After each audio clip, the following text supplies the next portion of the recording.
Hey you guys, welcome back to my channel. For those of you that are new here, my name is Lacey and I am gardening in Western Oregon, Zone 8B. And we have been given some amazing weather right now. We're kind of in a really cool period before some warmer weather comes in. And I thought I would take today to actually get some of my drip system figured out and fixed. And also just completed. I have a couple new beds that we've been putting in recently that had some drip run through them, but I have not yet run drip all the way to the new plants. And I really want to get that done before this next kind of heat wave, or I guess actual normal summer weather, comes back to us. And so I wanted to get those set up. And then I also have another spot that I really need to get fixed because we have a puppy. He's not quite a puppy anymore, but last summer when he was a puppy, he kind of demolished a lot of my drip system. He chewed out a lot of my drip emitters. He poked holes in a lot of the drip tube, pulled out the little 1/4-inch drip lines, just really kind of wreaked havoc on most of my drip systems. So I've been kind of peeling away at figuring out, fixing those, and I have one bed left that I really need to tackle today. So I just thought I'm not going to probably drag you guys along for the entire process because it is a little bit monotonous, a little bit boring. It's just kind of the same thing over and over again. But I just thought I would take a chance to show you again, kind of my system, kind of how I set it up, the tools that I use, the products that I use, and then just kind of my overall very simple approach to drip systems. Because first of all, I'm not an expert. Second of all, I do not actually have an irrigation system. I have hoses that are hooked up to regular hose bibs along my house. I do use retractable hoses. I have one hose link and then I have 2 giraffe hoses that are probably going to be replaced soon.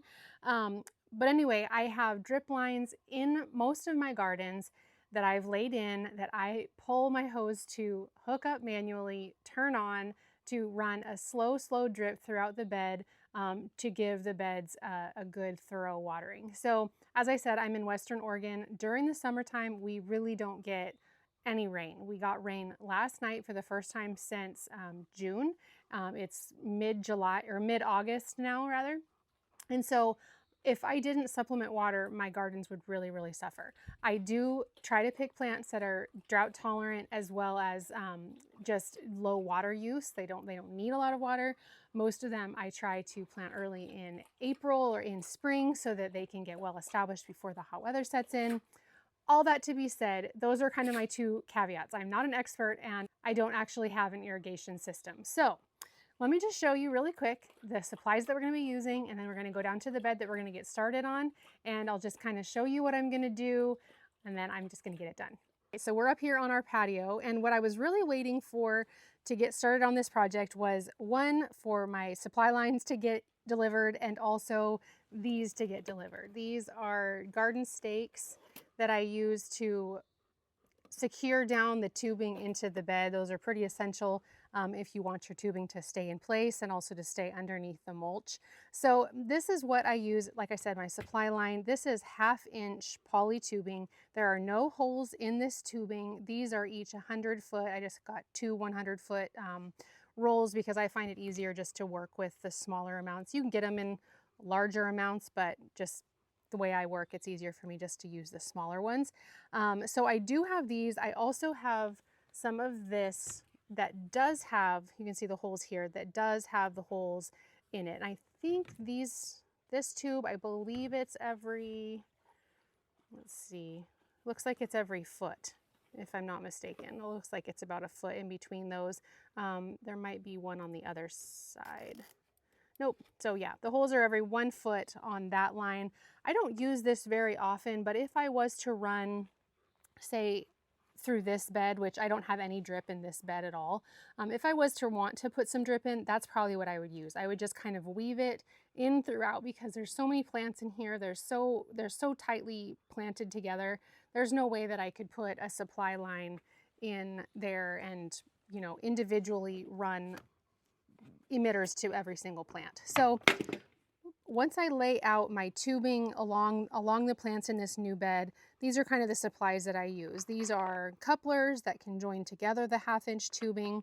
These right here are little couplers that will attach into the supply line and out to a 1/4-inch tubing.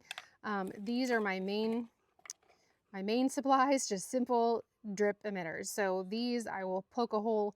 Most of the time I just poke a hole into the drip line and then put this is right next to the plant. I'll show you that once I get down there. And then this is a 1 gallon per hour emitter. So if you run your drip for 1 hour, the plant would get 1 gallon on this one. I tend to not run it for that long. I might run it for a half an hour. Therefore, the plant would get half a gallon. So that's primarily what I use. I have some odds and ends in here. Sometimes I have 1/2 inch drip emitters, sometimes, or 1/2 gallon emitters. Sometimes I have 2 gallon per hour emitters. This is just a little sprinkler that I might sometimes use. I'm not really sure why those are in there. These are goof plugs. They're just solid. So if I have a mistake that I need to plug up, I can use one of these that will plug the hole and then the water won't come through there. This is another form of a coupler. I get these from Drip Depot. And I really like these because they connect on really well by screwing on. You kind of push the tube onto the end and then you twist this and it screws it on for a really, really good connection. So this obviously is a T coupler. I have some elbows. I have some of the starter pieces that would be for the beginning of a hose. I don't have one of those in there, so let me just show you. This is what that would be. This goes onto the supply line and it screws on. So this is the this is what would connect directly to your hose. I have it connected to Quick Connect that I just get from Amazon. So this is the male end, and then the female end goes on the hose right here. So then I would just pull my hose over. That goes into the Quick Connect, which I also have on the end of my Dram water wand. You can see it right there. So that hooks in there. I hope this is making sense. So this on my hose connects over here to this. So this is the attachment that you put on to the end of or the beginning rather, of the supply line. And then you'd either screw your hose into here or you can use a Quick Connect. That makes it really, really easy to quickly connect your hose. So back over here, a couple more items that I often use. I have 1/4 inch drip line, some that does not have holes in it, and then some that does have holes in it. So these ones, I believe the holes are every 6 inches. These ones don't have holes in them because I will connect. This one already actually has a little connector to it. This I would connect right into my supply line and run the tube. Oh, this is one that got chewed on by the dog. You can see that. So I saved the tube because for the most part it looked okay. I'll just cut off this end part and reuse it. But anyway, so that will connect into the supply line and then run to the plant, and I'll put a drip emitter such as this onto the end and it will reach out to the plant. Some other tools that I use is a tool such as this. This is really, really handy for digging in little trenches to kind of bury in the tubing and then attaching it down to the ground with the little landscape staple. This just really helps to give you a nice little easy trench to cleanly cover up or bury and then cover up the drip line, which I appreciate. I don't typically want to see the drip line in the garden once it's laid down. So I think that basically covers my tools. Oh, except for this. I think I've showed this to you guys before. This is the best hole punch I've found. I have, I think, 3 or 4 other ones. This one is Rain Drip, and it's super simple for just punching the hole into the tubing. I can easily just hold it in my hand like this and poke the hole in. Really, really like this tool. I start to get nervous if I can't find it, if I've left it around in the garden somewhere. So definitely need one of those in order to punch your hole, in order to insert one of your drip emitters into the supply line. So I'm just going to load all of this up now into my little cart and we'll wheel down to the garden that we're going to be working on. And I'll just show you again. I know I've kind of shown this within videos before when I'm actually planting, but because this is all I'm doing today, I just thought I would just give you guys just another quick look at how I do this. And yeah, so we'll go down to the garden. I'll show you a quick look at how I do it, and then I will do my best just to get the job done.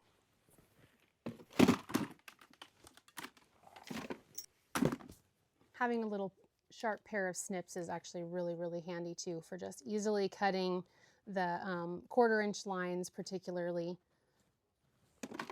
So always keep one of those in my stash.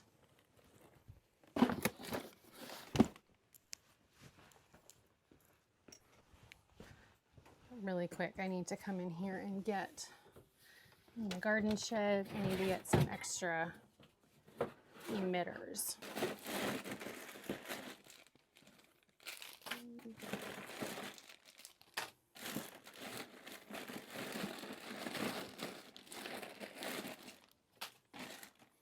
So here's one of the punch tools that I don't really like this. It's not very sharp here. I don't know. I don't really like it, nor do I really like this one that squeezes. I don't like either of those, but I don't know why. I still keep them.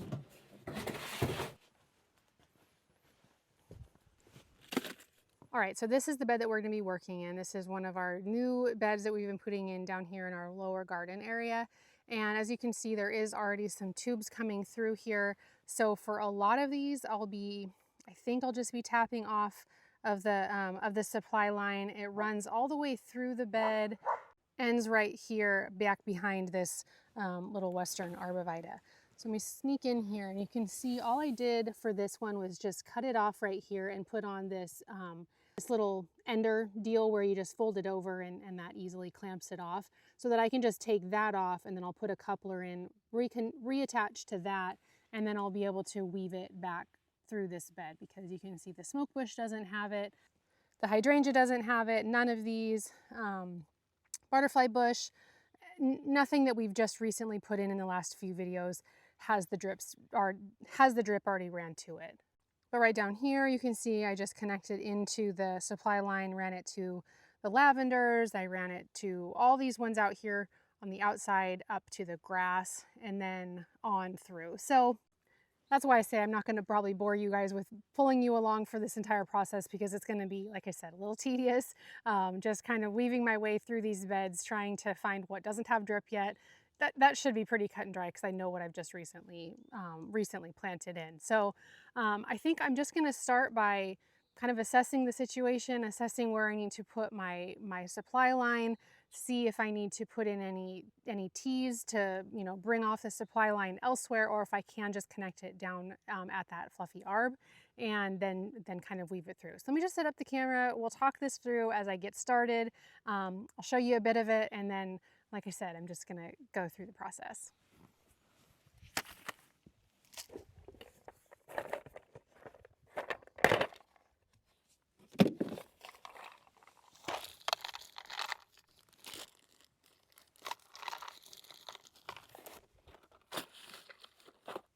Okay, so I was just thinking about it, and I think what I'm gonna do is use a T coupler at the end here of the supply line, and I'll take one line out over here to the smoke bush, and then I'll bring the other line down this way towards me, past this grass, past the sedum, past this little spirea that we just put in, between the sedum and the hydrangea. It'll come over here to through this way, past the barberry, past this grass, probably, I don't know, maybe up above the grass, I'm not really sure. So you can get both, you know, get the barberries up there as well, down here, and it'll just kind of weave its way through this direction. And then it'll probably end right over here, because I can use this supply line up here to tap into to get to this section of the yarrow. So I think I'm going to do that. And using the T coupler might seem a little excessive to bring one chunk of the 1/2 inch line just directly to the smoke bush, but I actually am doing that because I want to be able to use a coupler that screws on like this rather than just a straight coupler like this. I have a lot of these, but I'm leery of using them because I've had them blow apart before. So I think I'm just going to use this, and then use it so that I know that it's really nice and secure. So I think I'm just going to go ahead and start getting the supply line ran out, and then I'll start putting the emitters in. This just slides right off like that. And I'll save this for when we end it at the other end. So then I'm just going to, admittedly this works a lot easier, you guys, when you actually do it in warmer weather, because then your tubing can warm up and soften up, and it makes it a little bit easier, well, a lot easier to work with this stuff. So, but I'm gonna power through, and we're gonna do it like this today.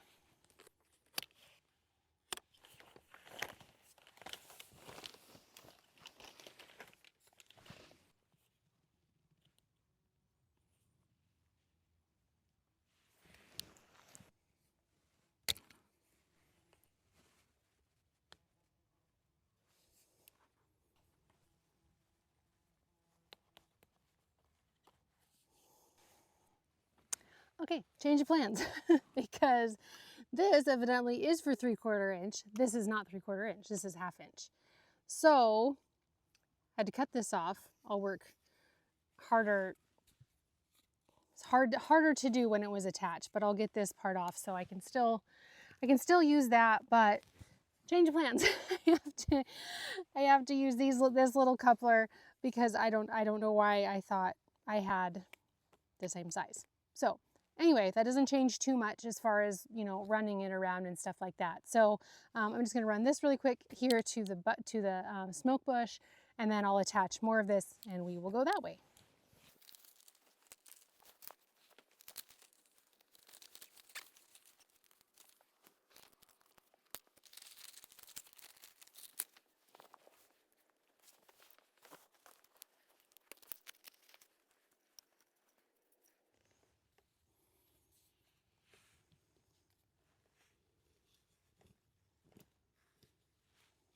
So that'll go right there. Before I attach it down though, I'm going to punch the holes in.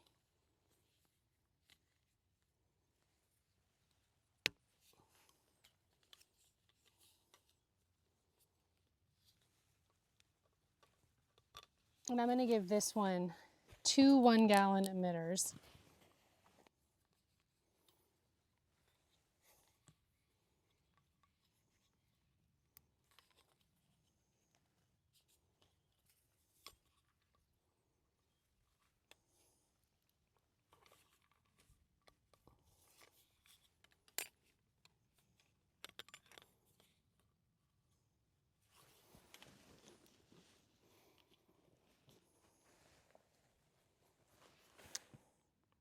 Okay. Only about 30 more plants to go.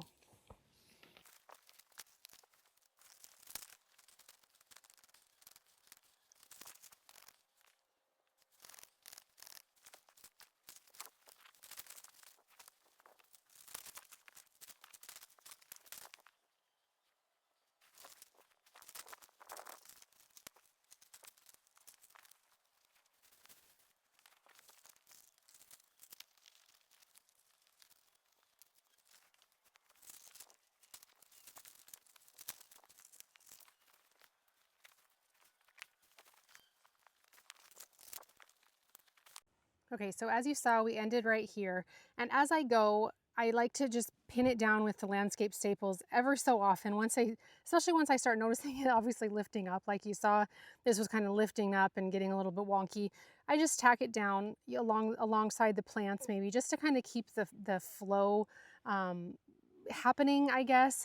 When I come back to tack them down in order to actually mulch over them, I will put the landscape staples a lot more frequently, just so that it really holds it in place so it's not vibrating and coming back up as I water. So this area over here, this was a bummer.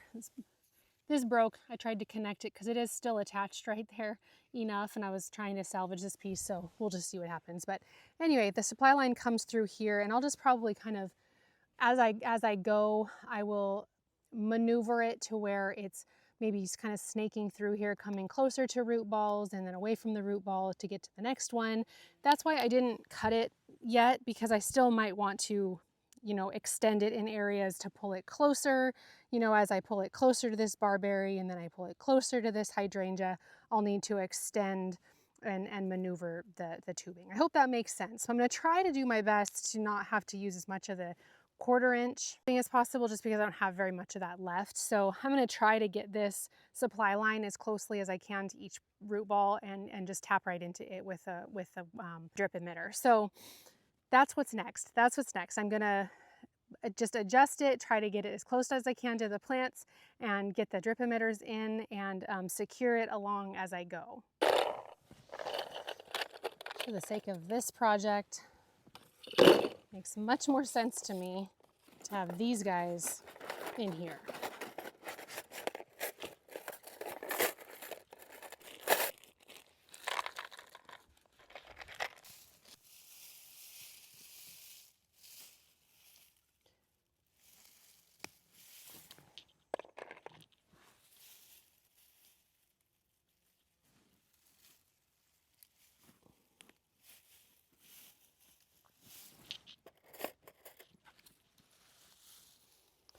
So I always put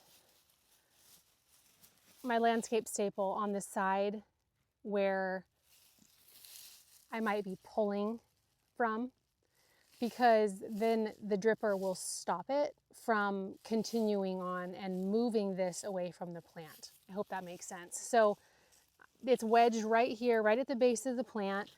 This of course may shift just a little bit once I come in here to bury the tube, but for the most part, this is where this will be. This is just a 1 gallon emitter. If I find that this grass is needing more, which it kind of looks like it might be already stressing a little bit because it has a little bit of brown in the variegation, I can always pop another one in here. But for the most part, right now, all I'm working with is 1 gallon emitters. So that's what I'm going to start with. If I need more, I can put in more, but this is what we're starting with.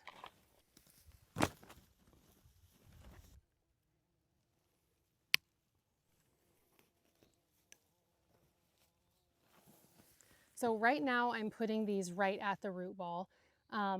Ideally, as the plant grows, you'll want the water to be dispersed more evenly throughout the root ball. But for right now, getting these established, I want to make sure that the root ball is actually really nice and moist. I can move this away from the root ball as the plant gets established, but most of these plants are honestly ones that the more established they are, the less water they will need. So this I'm okay with right now, and I will probably come back if I have enough drip emitters, and I'll put another one here at the base of this spirea. But for now, just because I don't know how many I have, this is one that I think would be okay with just the 1 gallon for now. But yeah, I'll come back and assess that one once I know how many I have.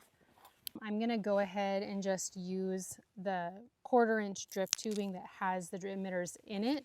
This is one that my dog chewed off, so I'm gonna snip the end of it and then just kind of, I'll put a goof plug in it, but I'm gonna run this, which already even has the little coupling, from the supply line and wrap it right around the base of the hydrangea.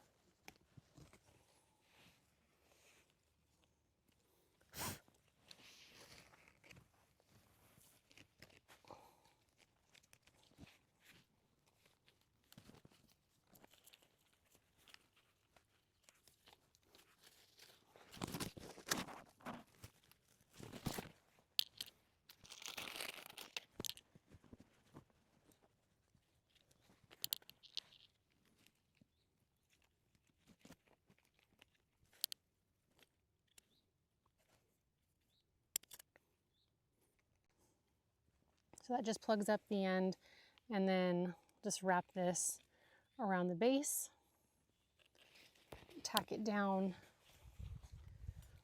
on both sides.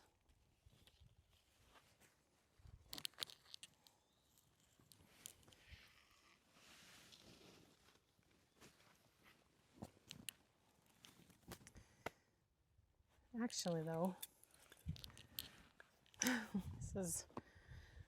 should have considered first, is moving the supply line closer. Now that I'm using that, move it closer. Oh, being so careful to try not to break the plants. Moving it closer to the others because this one can reach out.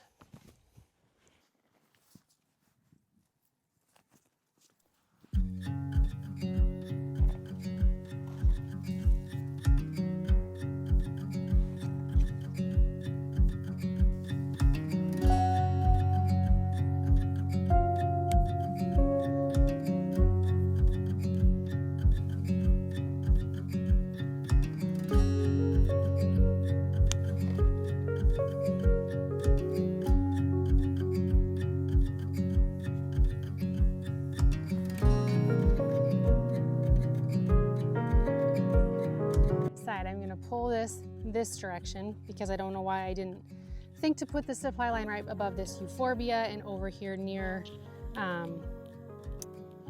even probably go around this yarrow here, so that I can put one right above the yarrow, right above the euphorbia. That makes a lot more sense.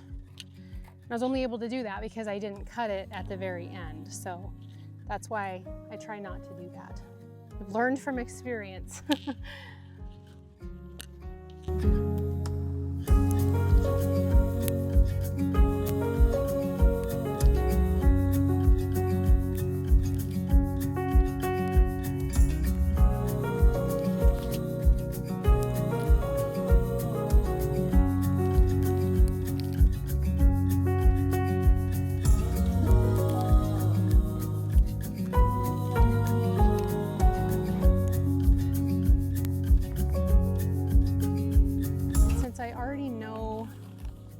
I already have an idea of what I'm going to plant, or that I'm going to plant something right here.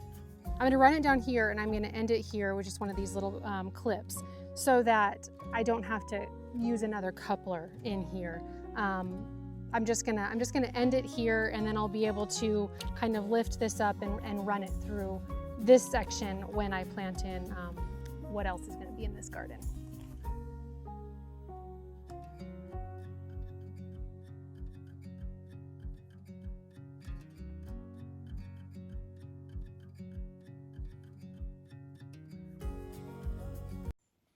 All right, I decided that we're gonna also come in with a T-coupler right about here on this line. And we're gonna link it down around on the top of these grasses, and then over on the top of those yarrow.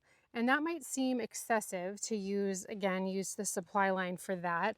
But the reason is that I don't want to run 3/4 inch from here necessarily up to those right there, or upwards to these ones. I think it would be better to have the supply line on the upward slope. It'll just give it a lot better flow, I think, if it's coming from the supply line directly down to the top of the plants, instead of pushing up from below and working against gravity to get it up through a little bit of a supply line up to the top of these plants. I don't know, I guess it's just physics, I think, in my mind working, that just with the flow of gravity, it'll come out better, and it'll be just a more natural progression if the water is moving through a larger supply line instead of being pushed upward through a small supply line to get to these plants. And plus, I'm not really fond of this little 1/2 inch tubing that I accidentally bought, so I'm gonna go ahead and just use it up. So again, coming in with a T-coupler and then bringing it down around on the top of these plants. We'll move on to the few plants that I do have that we are going to use the 1/4 inch tubing from the supply line to the individual plants, but we'll get all the stuff done first of all with the 1/2 inch tubing, and then we'll move on to the 1/4 inch.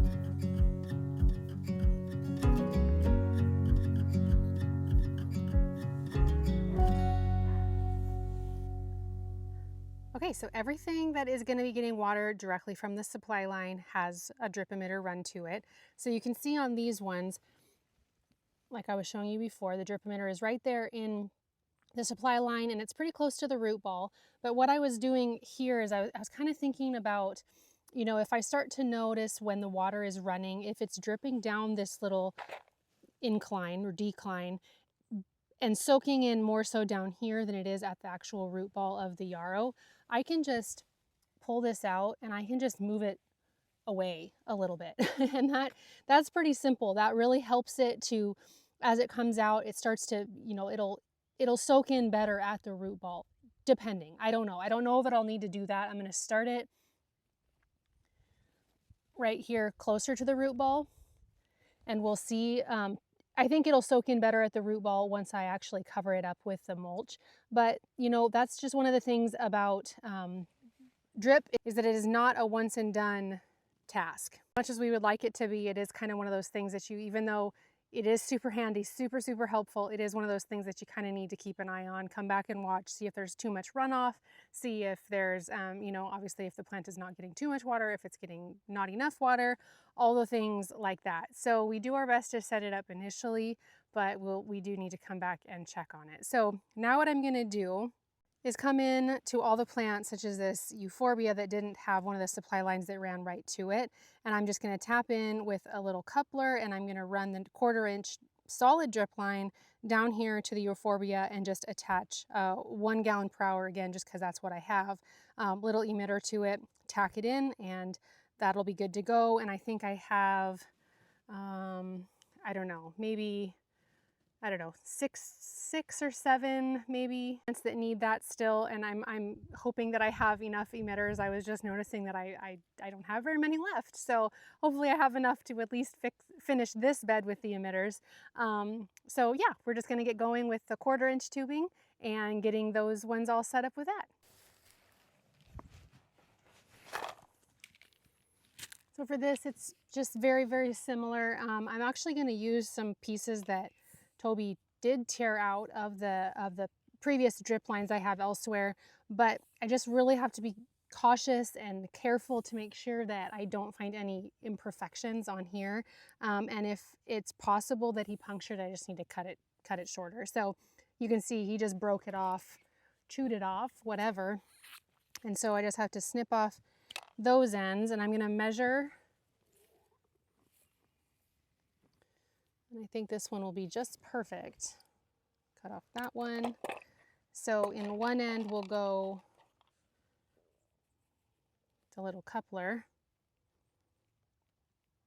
I find it helpful to wear gloves when I'm doing this, just because my fingers start to really hurt. And then the drip emitter will go on the other end. There's a red-tailed hawk circling right above us. Okay, and then just poking the hole in here. That guy goes in there.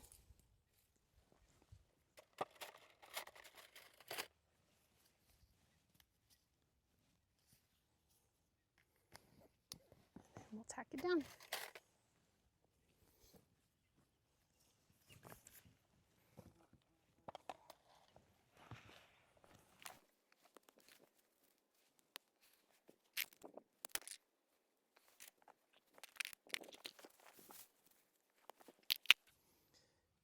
This one's actually a 2 gallon per hour emitter one that Toby chewed out of the drip, so I think I'm going to go ahead and use this for this grass here. It's kind of hard for me when YouTubers, you know, gardening channels, when they leave out putting in drip. I don't show it, you know, and I'm putting in all of my spaces either, but when they don't show it at all, and you just think that their gardens just magically get watered. And some do. Some places have enough rain, and oh, it's such a gift. But those of us that have to supplement water, and you know that the people use drip, but they don't show how they do it. And it just makes us kind of just, you know, left thinking, oh, it's so easy, and you know, how, whatever. Drip is not the easiest thing to put in, but I find it very helpful to have. I don't use it all that often. I don't have it, like I said, running automatically. I don't run it on a set schedule, but if we have chunks of time where we don't have rain, it is really, really helpful. So anyway, okay, so have these ones in.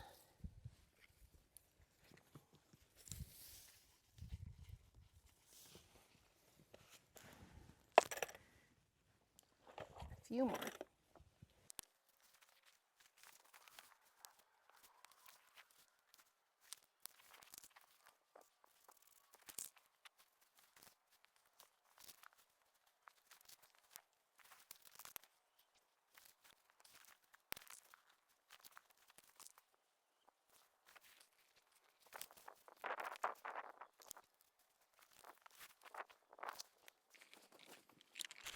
All right, we're all done setting up the drip system as far as what's planted in here so far. Every plant has a drip emitter going to it either directly from the supply line or through the 1/4 inch drip lines like we have right here that just have the little emitter. And it worked out just perfectly because I had just enough emitters to finish the job. So I'm only gonna be able to do this bed today. I'm gonna have to order some more of the drip emitters probably. I'm gonna probably do a more of a variety of sizes this next time so that not everything is getting just the 1 gallon. I know that's not ideal. Not every plant, certainly I have shrubs and I have sedum that all have 1 gallon on them. That's not sufficient. That's not the best way to do it, but that's what I did because that's what I had. So again, I'm going to probably come in here and add some more drip emitters to some of the larger shrubs. Most of the larger shrubs have the tubing going around the base that has the emitters every 6 inches in the 1/4 inch. But the ones that we did today primarily are just the drip emitter and individual drip emitters. So I'm gonna have to come back and reassess that. It's fine. Right now, mostly my concern is just making sure the plants are getting some water if I run the drip system. So now it's time for my favorite part, which I'm excited about. It's the best part. It's covering up the tubing. I'm sure I'm not alone. I don't love seeing the drip tubes in the garden. So this part I love. Main thing that I'm going to say as far as this goes is to trench. Don't just scoop the mulch right over it. The lines will vibrate when you run your water and the mulch will just trickle right off and taper off and re-expose your tube. So I would say trench, and I would say use a lot of landscape staples. That's been definitely something I've learned, and you just got to do it if you want your tubing to stay under the mulch. So yeah, so like I was showing you guys before, I'm going to be using this tool just to kind of scrape in a trench. Basically, we're just going to take out the staples along a kind of a mid-sized chunk of the tubing. I'll run this underneath it, dig down probably a couple inches, re-tack it down, and then start to cover it up. Once I have a larger strip done, I don't want to cover it up until I have a fair amount in a trench, just because I'll have to lift up the tubing again to retrench and all that. So I think it's best that I just go ahead and stop talking and just show you guys what I mean. It's easier, at least for me anyways, to watch it done so that I can learn as I'm watching.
along. I did bring you guys along for the entire shebang of putting in the drip to this garden, or finishing the drip to this garden rather. Thank you for hanging out with me this whole time if you made it this long. I hope that it was interesting to you. The benefit of you starting out with me is that now you can see how much better it looks with everything nicely covered up, everything tucked in underneath the compost. It looks so much better. All right, we're in kind of harsh light, but you can't see the tubes, and that to me is very, very satisfying. So as you saw, I just trenched along as I went, trying to get as far as I could, comfortably making the trench and then tucking in the tube, tacking it in every probably, I don't know, about 10 inches or so. I find that that really just helps to keep it in place, and that's definitely my goal. So obviously you're probably wondering, well, what about when you put in new plants? Well, when that happens, obviously I'll have to dig up the drip. I'll have to add in new emitters or new supply lines or new, little 1/4 inch supply lines, whatever it may be. But for right now, this garden is pretty much, I'm not going to say done, but it's where it's going to be for a little bit until I start transferring in other plants that I'm taking out of other locations. So I'm happy with it where it's at. It makes it feel much more finished, even though a garden is obviously never finished. But to me, once the drip is tucked in, I really feel like I can stand back and get I don't know, just a more realistic sense of what the garden space feels like. So again, we ended the line basically right over here. This whole area in front of the barberry and the grass just has one empty supply line that's ready to be tacked into when I plant in something here in the front. And then throughout the bed, again, it just was a matter of digging it in and tacking it down. So this spot over here I felt like was the most obvious. Getting this area in, and looks so much better. So again, I'm not an expert on drip by any means. I'm a gardener who's put it into several beds over the years and has learned a thing or two that has helped along the way to make it a little easier. Unrolling the tube when it's warm, unrolling it in the direction that it wants to unroll, tacking it down as you go, leaving yourself a little extra at the end to adjust. Don't cut it off of the roll until you are for sure that's where you want it to be. Bring it as close to the plant as you can if you want to tack in the drip emitter right there at the drip line. Bury it underneath, not only underneath mulch, but like actually down into your soil. That really makes a difference. Tacking it down. I know that's kind of expensive getting those tacks. I get them from Amazon and that's the best price that I found for them. But using those garden tacks to hold the tube down really is a game changer for keeping it actually hidden underneath the soil. Another question a lot of times people ask is about burying it. Does it still work? Well, yeah, it does, and it actually protects the tube from decaying, from not being exposed to the harsh sun. So it is aesthetically pleasing, and also helps to protect the tubing to last longer once you bury it in. So those are just a few tips that I have learned. I hope it's helpful to you. This is definitely for those of us who just have normal gardens, who just want drip system in their gardens. Any of us can do it. It just takes a little bit of time, a little bit of effort, but it is definitely satisfying and helpful to have it in our gardens. So if you have any questions or if you have any tips for me or for anybody else, please leave them in the comments. I really appreciate it when you share any advice that you have or anything like that. That can be really, really helpful. So anyway, thank you for hanging out with me while I did this video and this project. I hope you found it helpful, and I look forward to seeing you in the next one. Bye.